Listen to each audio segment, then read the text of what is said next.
Hey, welcome to the Feast Life, where we empower you, the modern homeschool mom, to create a life and homeschool you love. I'm Julie Ross, the creator of the award-winning curriculum A Gentle Feast, a homeschool veteran of over 20 years, and a certified Christian life coach. Charlotte Mason said, life should be all living, not a mere tedious passing of time. So on this show, we seek to savor the feast of life. So go get your favorite beverage and pull up a chair. You're welcome at this table. Hello, welcome to the Feast Life. I'm your host, Julie Ross, and today I'm going to be talking about the 3 things that you need to focus on in order to crush your goals. So join me in this conversation that I had with the Homeschool Sisterhood community, and I hope that you can learn some valuable tips that are going to help you change your focus and find meaning and purpose in reaching your goals this year. So I have 3 secrets to crushing your goals. And they all come down to what you're focusing on. So the first one is to focus on the result that you want instead of the how. Focus on the result instead of the how. Most of us, when we set goals, we set how goals, things that you are going to do. Let me give you some examples. Okay. I'm going to do Whole30 or 75 hard, or I'm going to have 10,000 steps a day. Those are all great goals, but they're all how goals. I'm going to meal prep so we don't eat out as much, so I can save money, so I can pay off a credit card. A how goal. I'm going to wake up 30 minutes before my kids wake up in the morning. I'm going to have my own personal devotional quiet time. Okay. Those are all really great goals. What happens though is what if those things don't work? So what if on day 15 of Whole30, it's really hard and you're really hungry and you're really hangry, right? And you go, I just give up. I guess I'm never going to lose weight. Or you're doing, I'm going to walk 10,000 steps and it's been 3 weeks and the most you've ever walked in one day is 4,000 steps. I can't be healthy. This is impossible. It's never going to work with my schedule and the things I have going on in my life. Or if it's, I'm going to meal prep so we cannot eat out. And then there's a day where it's all crazy and you're so exhausted and you go and you order takeout. Oh, we're never going to get out of debt. We're never going to be able to save money. And you just stop. And that's what happens to so many people when it comes to their goals, because they have these how goals, and those aren't bad. Instead of focusing on the result, when the how goal gets hard or the how goal doesn't work, they think it's impossible to get to the goal. And that's not true. So I want you to shift when you're writing your goals or you're thinking about your goals for 2024. Instead of what's the how that you're going to do, what's the result that you actually want? Spend some time journaling about that. So maybe the result that you actually want is, I want to feel energized and strong in my body, or I want to release 10 pounds or whatever it is. If you try Whole30 and 15 days in, you just haven't been able to keep up with it, and it's too hard with making food for the kids and making special food for yourself, you go, okay, this isn't really sustainable. I don't think this is really what I can keep doing long-term. Let me try something else. Because the goal wasn't just to complete that one program. The goal was to release 10 pounds or get healthier or whatever it is. If it's, I'm supposed to walk 10,000 steps and I only walk 4,000, if the goal is, I want to feel strong and energetic in my body, how else can I meet that goal? Maybe these 10,000 steps a day aren't working because I'm trying to do it at a time when the kids are all cranky, like before dinner, and they all need my attention. And maybe I need to do my walk earlier in the day, or maybe I need to find someone in the neighborhood to walk with me, or maybe I need to bring the kids with me, or whatever it is. When we focus on the result and we make that a non-negotiable, I'm going to walk 10,000 steps 3 times a week, no matter what, then our brain gets to work and it figures out the how. It starts to become like a problem solver here and be like, hey, I'm amazed at some of the creative ways we can come to get to a certain result when we're not so locked in and focused on this one how. And this is the only way I can do it. And if I can't meal prep so we don't eat out so much, and I'm never going to pay off this credit card, yeah, you're never going to pay off that credit card because you only have this one how as your only option. And when that doesn't work, you give up. And when you quit, your result is going to be 0, right? So if this is a result that you really want, and this is a non-negotiable, and this is so important, my life coach uses the term, your why should make you cry. Why do you want this thing? it should mean so much to you. You have to have emotion. It's not, oh, that would be nice if we could pay off that credit card. Yeah, that's probably a good goal. Good Christian steward. I should pay off the credit card. If your goals bore you, you are not going to do them. Okay. So you want to feel so much passion, so much encouragement, so much motivation that like that thing is getting paid off by the end of 2024. And then when you try to meal prep and eat out and that doesn't work, you come up with a different solution. Maybe I could sell that drum set that Timmy hasn't played with for 2 years. Maybe we can paint furniture and resell it on Etsy, whatever. Like our brains, God has made us so amazing and so creative. And there's so many different ways to get to the result that we want. So don't lock yourself in to this how goal. Now it's important to think of what are the first steps? What could I do? So if my result is that I really want to feed my own heart, soul, and mind as a mom. And so my first step is I'm going to wake up 30 minutes before the kids do. And a day happens where the power goes out, my alarm doesn't go off, I get woken up by the kids, they're all in my room, and they're all ready to go. Oh no, now I can't have my 30 minutes before the kids all wake up. No, then your brain gets creative because what's the real focus? The real focus is the result that I want to spend at least 30 minutes every day feeding my mind. And so I might break away at lunchtime to go read a book for a few minutes while everybody goes and plays in the backyard. I might say, okay, kids, I want y'all to go in your room for 30 minutes and here's some Legos to play with. And I'm going to sit out here and have my quiet time still. We can come up with multiple solutions for those kind of things. So again, focus on what the result is and why you really want it. And then what's the first right step? So often we think we have to have it all planned out. So this is the result. I'm going to pay off this credit card by the end of 2024. So by January 15th, I have to pay off this much. And by February, this much. And then life happens. And then we get all discouraged and, oh my goodness, this is never going to work. Rather than going, okay, God, what's the next right step? And I think of the metaphor of if you've ever been in a neighborhood where they have motion detector streetlights. And so you're walking, you're under a streetlight, you know what's going on. And then you have to walk down the street. And right before you get to the next street light, it is like really dark. And you're like, I hope that next street light really turns on.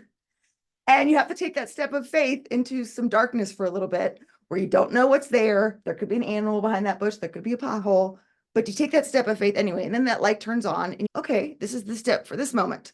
I'm going to try this thing. Our brains learn through trial and error. We think we have to figure out the 15 steps to get where we want to go before we can even take the first step. And so most of us, what do? We don't take any steps at all. Only 9% of people meet their New Year's goals. 9. Why? Because we get paralyzed. We overthink everything. We worry. We have fears. What if this happens? Well, what if that happens? I don't know. Maybe I'll try this and it won't work. And then I'll feel like a failure. And so I'm just not going to try. Our brains like to keep us safe. So we want to stay comfortable. Our brains avoid pain and move towards pleasure. And they like to be comfortable because that uses less energy. So our brains are really trying to work for us, but sometimes they work against us. And so we have to allow ourselves to deal with some of that. And that comes to my point number 2. You need to focus on your future self instead of who you are right now. So if you were the person that could achieve that goal, whatever it is that you've set for yourself, you would have achieved it by now. You have to grow into the person that can do that thing. And we don't like to grow and stretch. Like I said, our brains like to keep us safe. Growing and stretching doesn't feel comfortable. I don't know about you when I was a kid, I had the worst growing pains. I went through this like huge growth spurt in 5th grade. And I just remember waking up in the middle crying because my legs hurt so bad. I would wrap them in like ace bandages and put them in hot water to keep my legs from hurting so bad. Like growing hurts. And so the person that we need to become to achieve XYZ goal, we're not that person right now.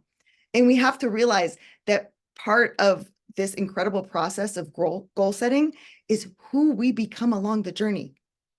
Sometimes it's not even, we might never achieve that goal, but the process of refining that we go through on the process of setting that is what is so amazing. And that's why I love goal setting so much. Even if we don't get to the thing, what we learn about ourselves, how we grow and change as a person, and the character that it develops within us to have an actual goal, to have some direction in life, which most adults don't. So if you're setting any sort of goal whatsoever, you are way ahead of the curve here. And it's seeing that growth and working through that resistance and building that mental and emotional resilience to keep trying hard things that is going to change and shape you as a person. We also need to think about, who do I need to be in order to achieve that goal? And start to believe that we could be that person. Like I said, our brains don't like change. So that person over there, oh, wow, so she's really disciplined. And oh, that person over there, they say no sometimes to the things that they want to buy. Or that person over there, they're really confident because they're able to go back to school or start a new business or do XYZ. And I don't really feel very confident right now, so I probably can't do that. We need to start to see ourselves as that person. That's part of the faith of the things that we cannot see. And it's seeing what God sees in us, even when we can't see it. And think about that, about who you need to be to achieve the goals that you want. There was a study that was done for people who are trying to quit smoking. And they asked people, why are you trying to quit smoking? Or no, I'm sorry. They offered the people that were in the study a cigarette. And some people said, oh, I'm sorry. No, thank you. I'm trying to quit smoking. And then other people said, oh, no, thank you. I'm not a smoker. Which group do you think was more successful at quitting?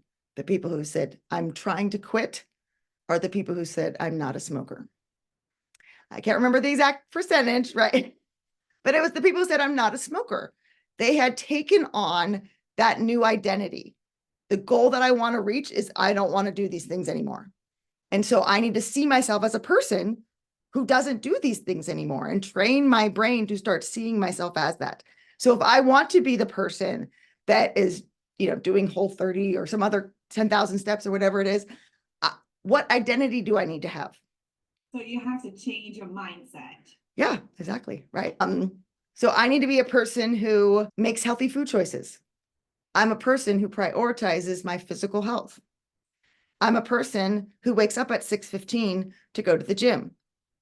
I wasn't that person, right? And so when I wake up at 6:15, my brain goes, what are you doing? Get back in the bed. It's cold out here. It's dark. And I would actually tell myself, no, I'm not getting back in bed. I'm a person who gets up at 6:15 to go to the gym.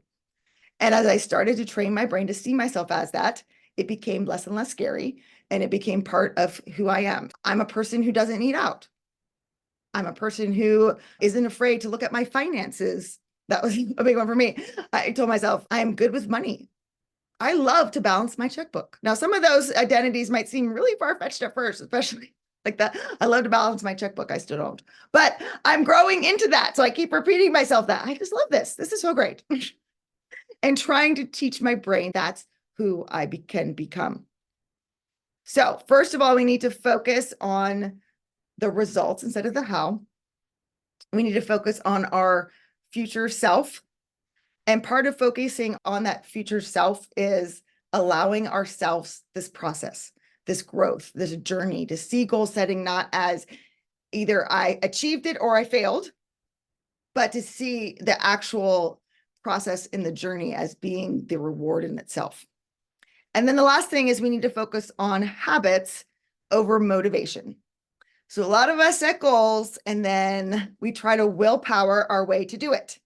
Charlotte Mason had a lot to say about the way of the will and the way of reason. So if you haven't read those chapters, I highly recommend them, about how our children approach hard things. But those same truths apply to us as grownups. We have to willpower ourselves as well. And so we need to focus on habits, and Charlotte Mason talks a lot about this, over motivation, because what happens is we can will ourselves to do something for a couple days, and oftentimes we'll maybe use a bribe, or a lot of the homeschool moms I know, including myself, we're really good at beating ourselves up as a way to try to motivate ourselves to do stuff, which it's very counterproductive, because when I beat myself up and be like, oh my goodness, I can't believe you ate that donut. You're supposed to be doing Whole30, Julie. That honestly just makes me want to go eat another donut, right? We are counterproducting ourselves here, but we think in our head sometimes, if I'm really mean to myself, that will motivate me. I'll be like a coach screaming in my face. No, that just makes me want to like go get back in bed. Oftentimes this willpower is only going to take you so far. And that's when we become discouraged and we think, I'm not a person who can do that. And we turn it in on ourselves rather than realizing this really important key. Motivation doesn't come after you do. Motivation doesn't come before you do something. It comes after you take action. So we often think, I have to be motivated to go walk 10,000 steps, or I have to be motivated to come up with a meal plan, or I have to be motivated to wake up 30 minutes before my kids. No, you're not going to be motivated because, like I said, your brain doesn't like that. You're doing something different. Stop. We want to be safe and comfortable. Go back to bed. And so we have to take action. And the more that we take this action, then we get motivated. So then it's, ooh, waking up is really nice. Oh, this feels really good to have some time to myself before the kids wake up. Ooh, I like this. Ooh, I like being outside in nature and feeling energized. Ooh, I like going for a walk every day. That motivation comes after we're doing the action. We want to make whatever our goal is as easy as possible. Like I said, our brains like comfort. We want to make it habitual. We want it to just run on autopilot so we're not having to constantly think about it. So whatever it is that your goal is, how can you make it as easy as possible for yourself? Maybe it's, I'm going to lay out my gym clothes right here next to my bed. So when I wake up in the morning, I literally trip over them before I can get to the bathroom to remind myself to put these workout clothes on.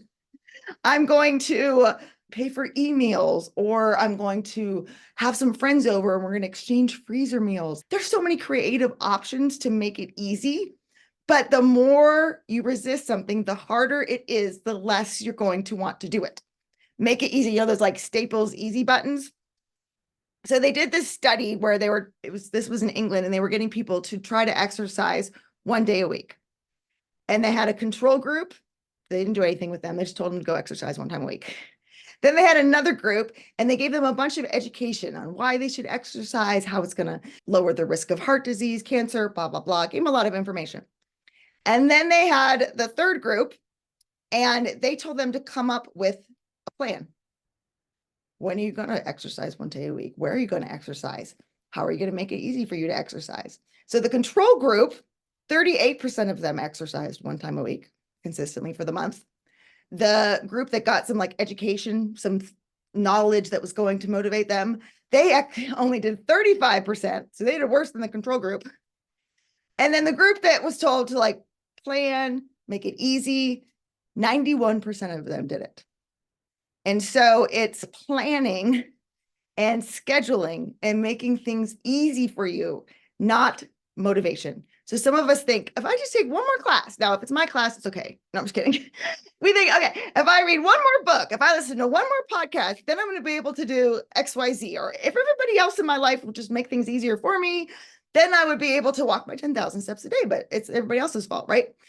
Instead of just going, no, I'm going to take action even when I don't feel like it, and to build that mental resilience, to build that habit muscle, Trevor Mason talks about, so that we are able to do those hard things.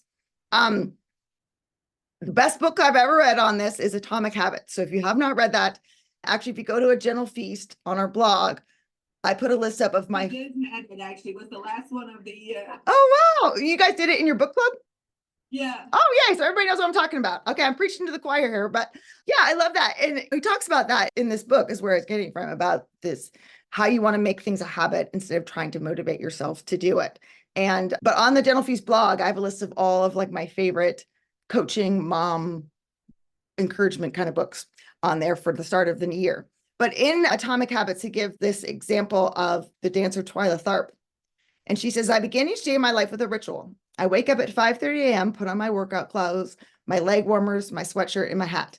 I walk outside my Manhattan home, hail a taxi, and tell the driver to take me to the Pumping Iron Gym at 91st Street, where I work out for 2 hours. The ritual is not the stretching and the weight training I put my body through each morning at the gym. The ritual is the cab. The moment I tell the driver where I need to go, I've completed the ritual. It's a simple act, but it's doing it the same way each morning habitualizes it, makes it repeatable, easy to do. It reduces the chance that I would skip it or do it differently. It is one more item in my arsenal of routines, one less thing to think about. And this book, which I actually have read as well, called Daily Rituals, How Artists Work, Maya Angelou rented a hotel room where she would go and arrive at 6:30 a.m. She'd write till 2 p.m. and then she went home. She never actually stayed in the hotel. Pulitzer Prize winner Michael Cabin writes 5 nights per week from 10 p.m. to 3 a.m., which that's amazing to me. I know nobody would be able to understand my writing if I wrote from 10 p.m. to 3 a.m. Murakami wakes up at 4 a.m., writes for 5 hours, and then goes for a run. So a lot of us, we look at really creative people and think they go with the flow. And when they feel inspired and when they feel motivated, that's when they create their art and write their wonderful poetry and their wonderful books. But no, most of the most excellent artists, scientists, athletes, anybody who excels at their field has these rituals and these habits and these things that they do even when they don't feel like it. I was in a course working on writing a book, and it was, you write 5,000 words a day, whether you want to or not, and whether it's just gibberish or not, because you're building that habit and you're building that mental muscle. And it's the same thing with our kids when we're teaching them for school, but we have to learn how to do this ourselves first, right? I hear all the time, how can I motivate my child to do their schoolwork? I'm like, you can't. They're like, what? How can I motivate you to go to the gym? Same question, right? How can I motivate you to stop putting money on a credit card? I can't do that, can I? We can make it easy. We can make things habitual for our kids. But like that study with the exercising I talked to you about, they didn't need more knowledge of why they should go to the gym. They needed a plan. They needed to make it easy. Oftentimes we need accountability. We need somebody who's our coach and our support and who's going to be there at the gym to make sure we do it. And when we want to give up after doing 8 reps, they're like, nope, 2 more. So we need to be that kind of person for our kids, but we need to be that person for ourselves too. And allow ourselves to go, it's okay. We all get off track, get back up, let's keep going. Or the ability, like Edison said, I've figured out 999 ways not to invent a light bulb. To see that not as a failure, but as a good thing. So when we try something to reach our result and it doesn't work, don't quit right away. I always tell people, work through that resistance and some of those negative emotions and learn to process those emotions. I think that's the hardest part of working through on your goals and trying to achieve the dreams and the vision that God has for you, is working through some of those hard emotions and mindset. At least it was for me. But again, because our brains like to keep us safe and doesn't want us to do that thing that feels so scary and put ourselves out there into the world. But in addition to that, we need to realize that it's not a failure if we decide to, whatever it was, whatever the how was, oh, now I'm going to try something else. To realize, and oftentimes, like in business, they tell you to fail fast, to realize, okay, that didn't work. Now I'm going to try this new thing. Okay. And people say to me all the time, oh, I tried to do like this chore chart with my kids and I just wasn't consistent about it. And I've tried so hard to like come up with some sort of system to help us do chores, and nothing I try has worked. I'm like, oh, okay. So tell me what you did try. I tried this chore chart and we had these stickers and they were like color coded, but I like week 2, like I totally forgot to switch the kids' colors and it just didn't work. Okay. What else did you try? That was it. I was like, okay, so you tried everything there was, right? And so again, it's focusing on this one thing. And if this one thing doesn't work, rather than focusing on the result. And then oftentimes too, we neglect the other 2 things I just said. So we don't see ourselves as a person who is consistent, a person who loves to help their children learn how to do their chores. We have to change our identity, because if I'm seeing myself as someone who never sticks with anything, guess what? I'm not going to stick with things. I'm going to give up when I have resistance or the kids don't want to do it or I don't feel like it. And then we have to focus on habits over motivation. So how can we make this easy? Okay, maybe I need to put little baskets together with all the cleaning supplies. So I don't have to run around the house. Where's the Windex? And it's all here in this little cubby. And maybe I need to make it really easy for my kids where I walk them through it, or I have little picture cards or whatever. The point is to be creative and allow our minds to think about these things in a different way. So again, focus on the focus on the results instead of the how. Focus on your future identity and how you need to show up in order to achieve those goals. And then focus on your habits instead of motivation. And those 3 things are going to make such a difference in how you show up and try to achieve your goals this year. Hey, thanks for watching. If you liked this episode, please heart it down below and make sure you subscribe so you never miss an episode. Leave a comment and let me know what you learned in today's episode. I'd love to hear from you.